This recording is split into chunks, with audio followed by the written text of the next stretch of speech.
I want you to hear the crunchiness. Mmm. So yummy. So this is it. Good day everyone. For today's video, let's make mini turon with langka. So this is a turon, but it's a mini only.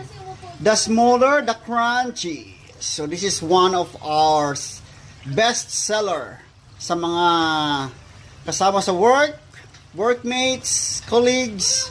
So they always requested this one because it is so crunchy and it is so yummy. Okay, later. So when it's cooked, it's fully coated already with the sugar, of course. So it's like that. It should turn like golden brown and of course all coated.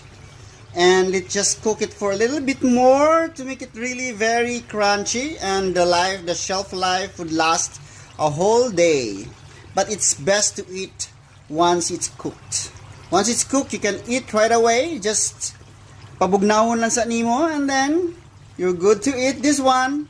Our crunchy mini turon with langka. Mora to. Bye-bye.